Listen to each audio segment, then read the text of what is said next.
El movimiento Otro Camino anunció que sumaba a sus filas a Ernesto Cedeño, abogado y que en innumerables ocasiones ha compartido con nosotros su visión, su análisis sobre situaciones que tienen que ver con corrupción y ha sido una voz permanente de exigencia a las administraciones y de lucha contra la corrupción y transparencia. Que al parecer todo indica va a ser su punta de lanza de lograr una curul en el Legislativo Castalia. Ernesto Cedeño, bienvenido a nuestro informativo ya como candidato a diputado por el circuito 8-4. Ernesto, ¿cómo estás? Bienvenido a nuestro informativo. Bendiciones, Panamá, en Dios hay esperanza.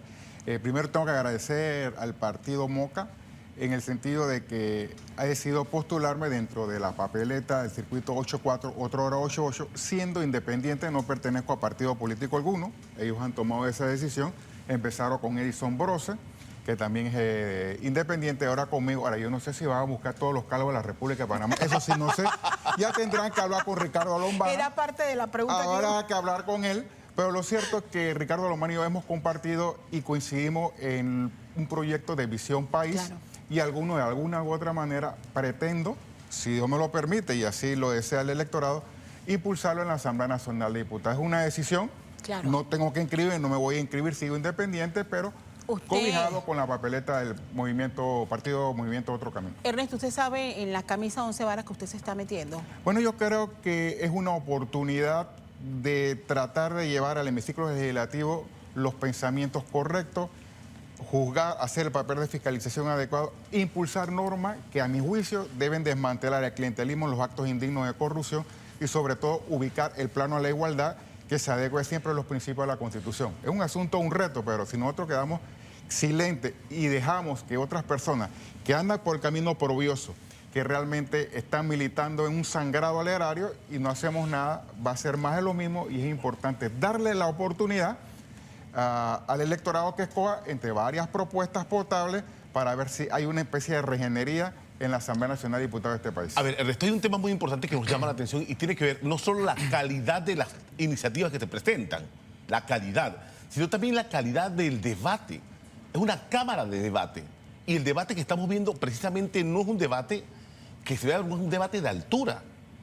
En este aspecto, ¿cómo puede impactar por lo menos la presencia suya en una de esas curules? Bueno, ya es una decisión del electorado y yo creo que es necesario que el electorado vea el pensum de cada uno de los aspirantes para que realce el hemiciclo legislativo. A veces yo escucho disertaciones de personas, primero, que no dominan el idioma español y la Constitución dice que el idioma español es de los panameños. Segundo, que hay cualesquiera cantidades de imputaciones, a veces injurias, calumnias, y no se llevan los elementos de convicción adecuados. El debate es importante, pero tiene que ver con la calidad de la persona que va al hemiciclo legislativo. Es un reto que tiene el electorado, porque nosotros, los panameños, somos los que hemos elegido a esos señores que están ahí, 71 seres vivientes, que van en la Asamblea Nacional de Diputados. Algunos hacen el papel bien, otros mal, a veces posiciones loables, encomiables, otra bochornosa. Y te puedo decir que una de las posiciones bochornosas, a mi juicio, fue la designación, el nombramiento del actual Contralor General de la República. 70 diputados fueron al hemiciclo, 68 tiros y troyanos de gobierno, de oposición, independiente, le dieron el espaldarazo y 2 abstenciones. Entonces, esa es la decisión que debe tomar el electorado. Ernesto, cumple hoy la Asamblea con su rol fiscalizador y lo retomo señalando un poco la forma en que Ricardo Lombana lo presentó y esbozaba varias cosas. Transparencia, partidas discrecionales, rol de la Contraloría, papel fiscalizador, descentralización. O sea, a mi juicio, Castalia y Car no está cumpliendo su papel de fiscalizador. Mira, yo le presenté al presidente de la Asamblea Nacional de Diputados hace una semana una solicitud de citación al Contralor General de la República. Y no tiene que citarlo porque Ernesto Cedeño ahora lo pide, sino que lleve un elemento de convicción. La respuesta de la fiscal general de cuentas, que me dijo a mí por escrito y se lo presenta al presidente de la Asamblea, que de todas las auditorías que la Fiscalía de Cuentas le ha pedido, la Contraloría no ha hecho nada. No ha hecho nada en cuanto a la solicitud de pedido de auditoría para casos específicos de la Fiscalía General de Cuentas. Y yo le presenté la solicitud y ellos han decidido citar a otras personas, por ejemplo, el ministro del Moca. A mi juicio, en este país nadie lo quiere. Y es fácil decir que están jugando un rol fiscalizador citando a un señor ministro que a mi juicio no está a la altura de las circunstancias y que en este globo terráqueo nadie le da un espaldarazo. Entonces, es fácil citarlo a él, pero al que tiene que pedir rendición de cuentas no lo cita. A mi juicio no está jugando el papel fiscalizador. Y te digo más, con respecto al encargado de la Autoridad Nacional de Descentralización, en cuanto a la descentralización paralela, que es perfectamente citable en la Asamblea Nacional de Diputados para que rinda cuenta de los millones que ha puesto a disposición, conforme a las noticias, a muchas juntas comunales, pero no quieren citarlo. Yo no sé si es porque le puede sacar en cara algunos de los aspectos y movimientos económicos que puede de alguna u otra manera afectar a algún diputado, pero no está jugando su papel fiscalizador, a mi criterio, en la Asamblea Nacional de Diputados hoy día. A ver, hay una piedra angular para poder empezar los procesos de fiscalización y tiene que ver los informes de auditoría. Porque si no, entonces la Fiscalía de Cuentas no puede entrar. Sigue siendo esta la piedra del zapato. ¿Cómo se puede limar esto para que el tema de transparencia sea más expedito? Yo creo que es importante. Primero, la nueva Asamblea Nacional de Diputados tiene que saber escoger al próximo Contralor. A mi juicio, el actual Contralor es uno de los peores, a mi criterio, en la República de Panamá. Y yo fui funcionario por 15 años, más de 15 años, en la Contraloría General de la República y sé cómo se manejan, cómo trabajan los Contralores. Definitivamente que es un asunto e impera la rendición de cuentas. Yo le pedí, inclusive por escrito, al Contralor actual que hiciera un audito, por supuesto, enriquecimiento injustificado, cuando vi de algunas personas, incluyendo diputados, cuando vi una noticia de descentralización paralela que en Barrio Norte dispensaron millones de dólares. La Corte Suprema de Justicia ha dicho que la Contraloría puede iniciar investigaciones, por supuesto, enriquecimiento injustificado, y se descubre un hallazgo, entonces allí puede llevar el caso a la Corte Suprema de Justicia. Igual pedido hice con los más de 403 millones que se fumigaron en quinquenios anteriores al Contralor y no hizo nada. Por supuesto que puede hacer un audito de situaciones el Contralor y no está a la altura de las circunstancias. Pero aquí nadie se circunstancias. salva en la Asamblea porque se supone que hay oposición, pero nosotros tampoco hemos visto a los diputados de oposición ICAR hacer su trabajo para lograr esos balances. Y te digo algo más, ICAR y Castalia. Cuando el señor Contralor empezó a hacer una rendición de cuentas, me acuerdo como si fuera ayer, el diputado Juan Diego Vázquez tenía un cuestionario y parece que iba a hacer unas interpelaciones al señor Contralor y se acabó la sesión. Sí. El presidente de la Asamblea en ese momento dijo, palabra más, palabra menos, él va a ser citado a posteriori. Este es el día y no lo cita.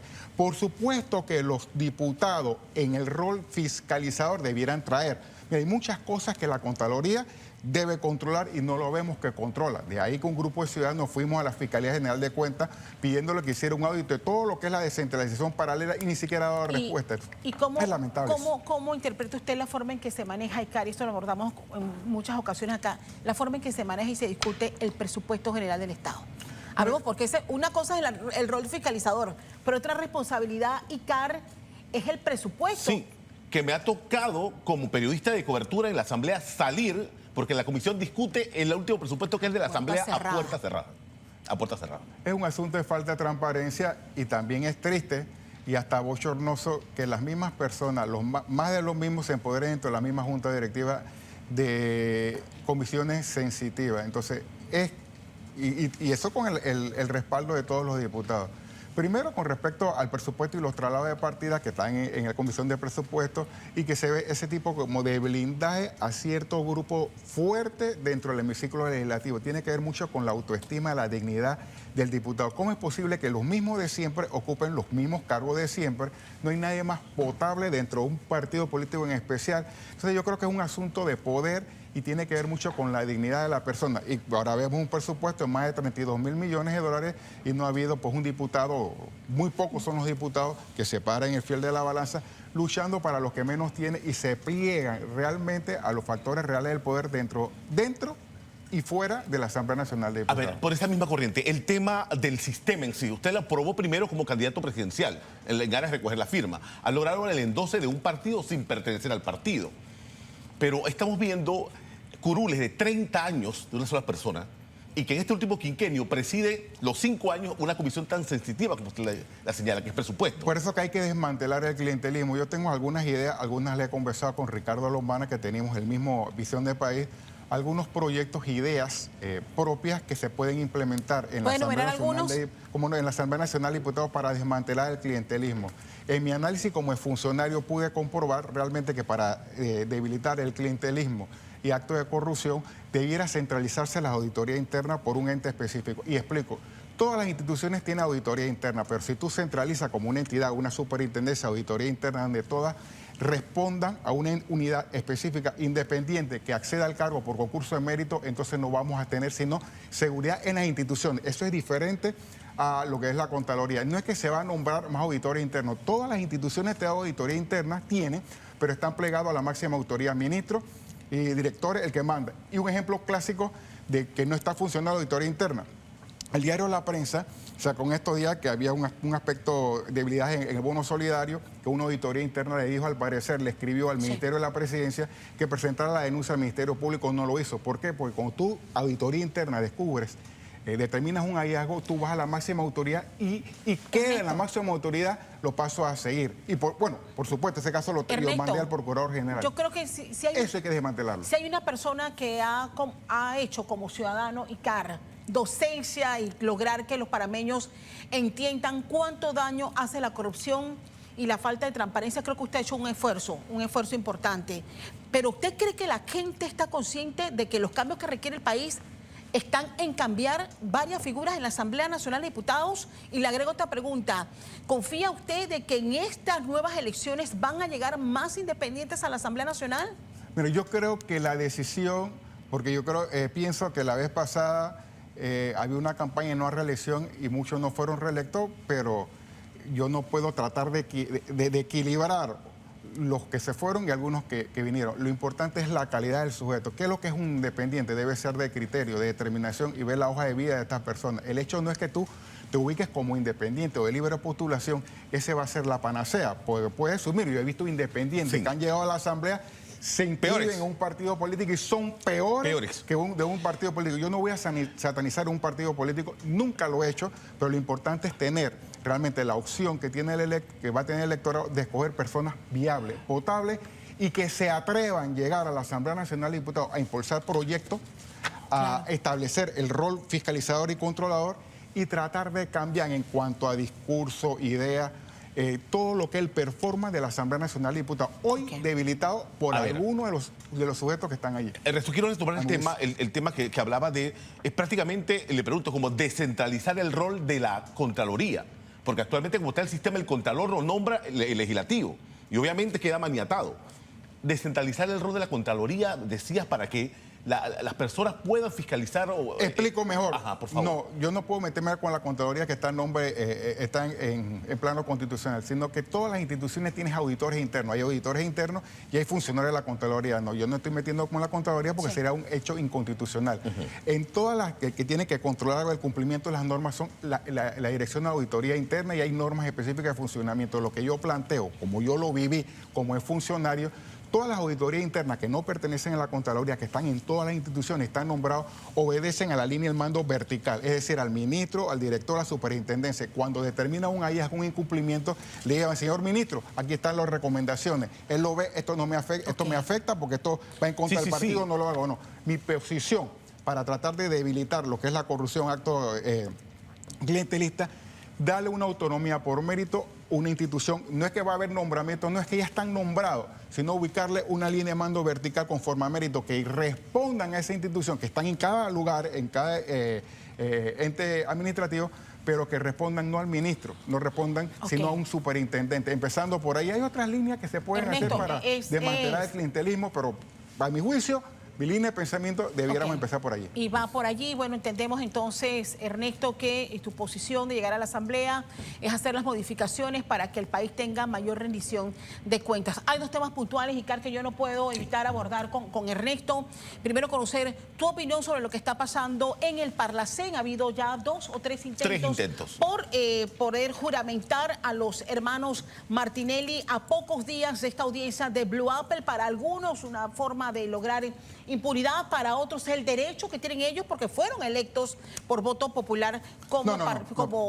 A ver, bueno, por su opinión. Bueno, yo voy a ser franco, para mí son un ente inoperante. Ninguno, porque yo he escuchado diputados que son cuenteros, falsos, mentirosos, embusteros, malpatriotas. Ningún persona del Parlacén fue electo por votación popular. Es un cuento. Okay. Conforme a las normas jurídicas, ahora ellos van por un porcentaje de votos que recibe el presidente, tanto de libre postulación en los partidos políticos, en un listado motu propio, es decir, de a dedo, que establece el colectivo o el candidato a presidente por libre postulación, y en base a los votos recibidos de él por presidente.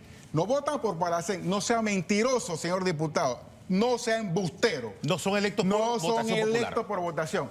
El presidente, el candidato que recibe votos, entonces en base a la proporción de los votos, entonces van los designados por diputados Parlacén. Así es. Pero, ojalá fuera por Pero voto. hay un problema aquí, y Cari, creo que aquí mejor que Ernesto que nos ayude a entender. Si llegan a ratificarlos, ya no puede seguir dentro del proceso que adelanta la jueza ordinaria, sí. ¿Qué pasa si eso se logra dar? O sea, ¿cómo queda el caso de ellos? ¿Arranca de cero? ¿Lo toma? ¿Quiénes forman parte de ese tribunal que tendría que juzgarlos a ellos? ¿Cómo? Bajo la figura de parlamentarios, porque tienen esa... Conforme lo determinó el Pleno de la Corte Suprema de Justicia, cuando estaba en el caso, porque yo fui seguidor de ese caso y veedor del caso de Ricardo Martinelli, cuando fue en Pleno de la Corte Suprema de Justicia y empezó a jugarlo allí, hasta que él renunció al Parlacén y fue a la justicia ordinaria, la decisión del Pleno de la Corte Suprema de Justicia que requería la juramentación para que una persona perteneciera al Parlamento Centroamericano. De ahí pienso yo, elucubro yo no tengo teorías que me digan lo contrario, es mi pensamiento, que las personas en estos momentos que estamos viendo en la televisión, al acceder a la juramentación, evidentemente hay lo que se conoce la ruptura procesal, no puede ser juzgado por un juez ordinario, sino tiene que pasar a la jurisdicción del Pleno de la Corte Suprema de Justicia en el estado en que se encuentre. Y yo sí quiero... O sea, no empieza de cero, nada. No empieza de cero. ¿Y quién escoja esos 3 jueces que los tienen que juzgar? No es los 3 jueces, es el Pleno de la Corte Suprema de Justicia. Determinará un juez de garantía, si corresponde, un fiscal de la causa y tiene que ir a juicio. No es que va a partir de cero, nosotros no podemos desconocer el expediente y el estado donde está, sino que en el momento que esté, en la etapa que está, vaya al Pleno de la Corte Suprema de Justicia, el Pleno de la Corte Suprema de Justicia designará un fiscal, un juez de garantía y sigue el proceso. Y si es juicio, el Pleno de la Corte de Justicia lo determinará. Y te digo, con respecto al Parlacén, yo sí creo, y la Corte Suprema de Justicia lo determinó, hay opciones para salirse de ese hemiciclo. ¿Usted opina que Panamá debe salirse? A mi juicio debe salirse, pero conforme lo planteó la Corte Suprema de Justicia en sentencia del 2 de febrero del 2012, el Pleno de la Corte Suprema de Justicia dio un mecanismo para salirse. Así determinó la Corte. A criterio de la Corte, del texto citado no se puede inferir que la posibilidad de denunciar existe dentro del Tratado del Parlacén, resultando como única opción para dicho propósito ante la denegación del beneplácito del resto de los estados parte del artículo 54 de la Convención de Viena, y dice: la de presentar propuestas de reforma ante los estados contratantes incorporando cláusula de denuncia o retiro, porque cuando nos adherimos al Parlacén no había esa cláusula. Yo creo que el nuevo presidente o los presidentes que llegan deben hacer lo propio para salirnos de un ente inoperante. Y mi mensaje final con respecto al Parlacén. Sí. Si usted está en contra del candidato, partido político, en contra de la botella, usted no debería nombrar a nadie en el Parlacén. Dirá, bueno, pero si yo no nombro a él, no doy un listado, no pongo un listado del Parlacén, otros partidos políticos lo hacen. Usted tiene que ser consecuencia con el discurso. Para mí, los que integran el Parlacén son botellas institucionalizadas. Es decir, puede ir a sesionar, pero nada de lo que hace tiene efectividad nacional. Entonces, si usted está en contra de las botellas, usted no designe a nadie. Eso para mí es inoperante y una falta de respeto que tengamos, no sé, unas personas allí que sabemos que es intranscendente de lo que hacen. Eso es lo que pasa con el Parlacén. Y ojalá el presidente que llegue haga lo propio, como planteó el Pleno de la Corte Suprema de Justicia en sentencia para salirnos de ese organismo que no tiene nada de efectividad y es cobijo a nivel internacional de algunas personas que están siendo investigadas. La opinión de Ernesto Cedeño y Caro hoy con nosotros ya como candidato a diputado por el circuito CHO 4, por el partido Otro camino. ¿Qué pasó? Que realizando nada. Partido Busca de Dios, busca de Dios. Partido Ernesto, Movimiento Otro Camino, que me Ernesto, interpreta como bueno, independiente. empieza Boca usted el tendrá recorrido. listado para Parlacén. Yo no sé, yo no he hablado con Ricardo. Yo sí sé que Ricardo Lombana, como independiente, no presentó y pondero su... Pero usted yo no sé cómo partido usted lo hace, sugiere pero que mi no- criterio independiente. que no que no mi proponga. criterio independiente, que ningún partido político ni independiente, siendo consecuencia de una licha antibotella, no designa a nadie. Que los otros partidos que quieren embotellar a la gente, bueno, que lo haga. Bueno. Es mi posición como independiente. Vale. Bueno, Ernesto Cedeño, candidato de Moca, esta mañana con nosotros. No es realizando nada. 7:14 minutos.